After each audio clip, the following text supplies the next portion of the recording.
નમસ્કાર. ચાલો આજે એક એવી વાર્તાની દુનિયામાં જઈએ જે દિલને સ્પર્શી જાય. શેખર જોશીની ક્લાસિક વાર્તા દાજુ. આ વાર્તા છે માનવ સંબંધોની, એની જટિલતાની અને મોટા શહેરમાં અનુભવાતી એકલતાની. તો ચાલો આ સુંદર વાર્તાને ઊંડાણપૂર્વક સમજીએ. આ વાર્તાની શરૂઆત જ એકદમ દિલને સ્પર્શી જાય ને એવા વિચારથી થાય છે. જુઓ, આપણી ભાવનાઓ કેટલી વિચિત્ર હોય છે, નહીં? સેંકડો લોકોની ભીડ હોય પણ અંદરથી આપણે એકદમ એકલા હોઈએ. આ જે ફિલિંગ છે ને ભીડમાં એકલતાની, બસ એ જ આખી વાર્તાનો પાયો છે. અને હા, આપણે આ વાર્તાને થોડા ઊંડાણથી સમજવાની કોશિશ કરીશું, એક સાહિત્યિક દૃષ્ટિકોણથી, જેથી એમાં છુપાયેલા જે અર્થ છે, જે ભાવ છે, એને આપણે સારી રીતે પકડી શકીએ. ખાસ કરીને જે લોકો આ વાર્તાનો અભ્યાસ કરી રહ્યા છે એમના માટે આ બહુ કામનું સાબિત થશે.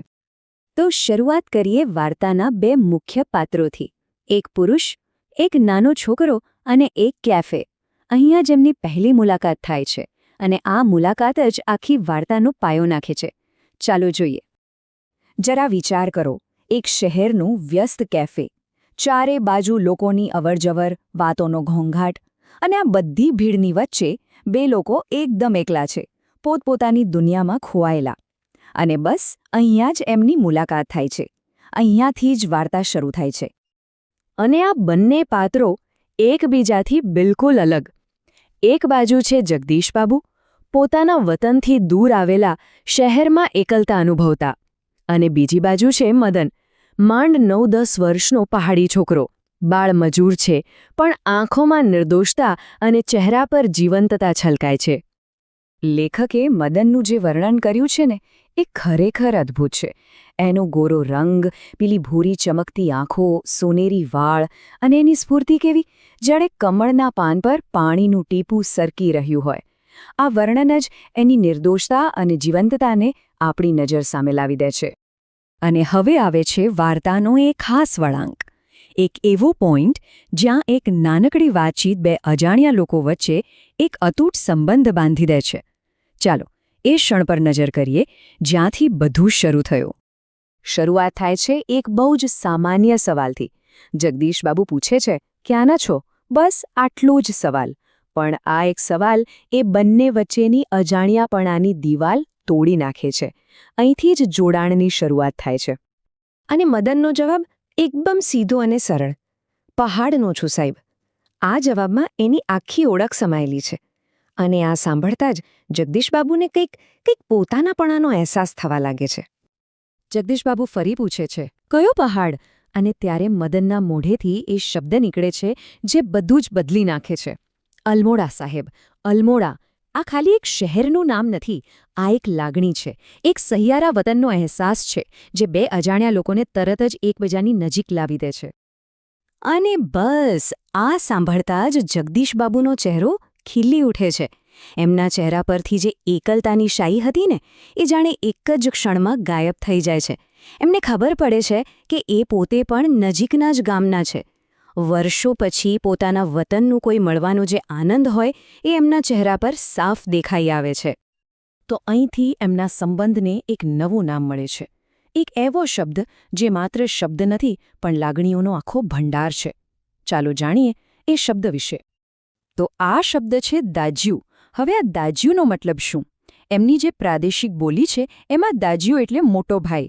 એટલે કે હવે મદન માટે જગદીશબાબુ ખાલી એક ગ્રાહક નથી રહ્યા, એ એના મોટા ભાઈ બની ગયા છે. કેટલો સુંદર સંબંધ નહીં? અને મદન તો આ સંબંધને પૂરા દિલથી અપનાવી લે છે. એ હવે દરેક વાતમાં એમને દાજ્યું કહીને બોલાવે છે. દાજ્યું, જય હિન્દ. દાજ્યું, આજે ઠંડી બહુ છે. દાજ્યું, કાલે તમે બહુ ઓછું ખાધું. એની દરેક વાતમાં, એના દરેક શબ્દમાં એનો પ્રેમ અને એની કાળજી દેખાય છે. અને આનો પ્રભાવ જુઓ. જગદીશબાબુની જે એકલતા હતી એ એકદમ ગાયબ થઈ જાય છે. મદનનો આ સ્નેહ એમના માટે એક નવી ખુશી લઈને આવે છે. હવે એમને આ આખું અજાણ્યું શહેર પોતાનું ઘર લાગવા માંડે છે. આ જ તો તાકાત છે એક સાચા, સ્નેહભર્યા સંબંધની. એ આપણી આખી દુનિયા બદલી શકે છે. પણ વાર્તામાં હંમેશા બધું સારું નથી હોતું, ખરું ને? હવે આવે છે વાર્તાનો સંઘર્ષ, એક ટકરાવ, જ્યાં એક તરફ સાચો સ્નેહ છે અને બીજી તરફ છે સામાજિક દરજ્જો અને અહીંથી વાર્તા એક બહુ જ દુઃખદ વળાંક લે છે. અને પછી એ દિવસ આવે છે જ્યારે જગદીશ બાબુનો ગુસ્સો ફૂટી નીકળે છે.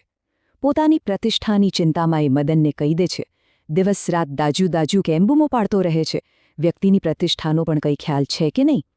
આ શબ્દો સીધા મદનના નિર્દોષ દિલ પર વાગે છે. તો અહીં સંઘર્ષ શેનો છે? સંઘર્ષ છે બે દુનિયાનો.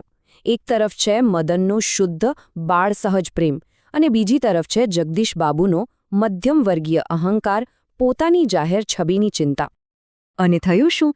અહંકારની તીક્ષ્ણ ધાર સામે સગાપણાનો એ સુંદર સંબંધ ટકી ન શક્યો. જે સંબંધે જગદીશ બાબુની એકલતા દૂર કરી હતી, એને જ એમના અહંકારે તોડી નાખ્યો. સામાજિક પ્રતિષ્ઠાના ખોખલા અહંકારે સાચા માનવ સંબંધોની હૂંફને ખતમ કરી નાખી. તો આ ઘટના પછી શું થયું? મદનના દિલ પર એની શું અસર થઈ? હવે આપણે વાર્તાના સૌથી ભાવુક હિસ્સા તરફ જઈ રહ્યા છીએ. મદનનું દિલ તૂટી ગયું. એ એટલો દુઃખી થયો કે મેનેજરને માથાના દુખાવાનું બહાનું કાઢીને એક સ્ટોરરૂમમાં જઈને એકલો રડવા લાગ્યો. એના માટે આ ખાલી ઠપકો નહોતો. એના માટે તો એવું હતું જાણે કોઈએ એને બળજબરીથી એના પરિવારથી, એના દાજ્યુથી અલગ કરી દીધો હોય. અને વાર્તાનો અંત એ બહુ જ માર્મિક છે. જ્યારે જગદીશ બાબુ ફરી કેફેમાં આવે છે ત્યારે મદન એમને દાજ્યું નહીં પણ સાહેબ કહીને બોલાવે છે. બસ આ એક શબ્દનો ફેરફાર જ એ તૂટેલા સંબંધની આખી કહાણી કહી દે છે. દાજ્યુનો સંબંધ હંમેશા માટે તૂટી ગયો હતો. અને અંતે આ વાર્તા આપણને બધાને એક બહુ મોટો સવાલ પૂછી જાય છે. આ જે વર્ગ, પ્રતિષ્ઠા અને અહંકારની અદૃશ્ય દિવાલો આપણે આપણી આસપાસ બનાવી લઈએ છીએ, શું એ આપણને સાચા માનવ સંબંધોથી દૂર નથી કરી રહી? આ વાર્તા આપણને એ જ દિવાલો વિશે વિચારવા પર મજબૂર કરે છે.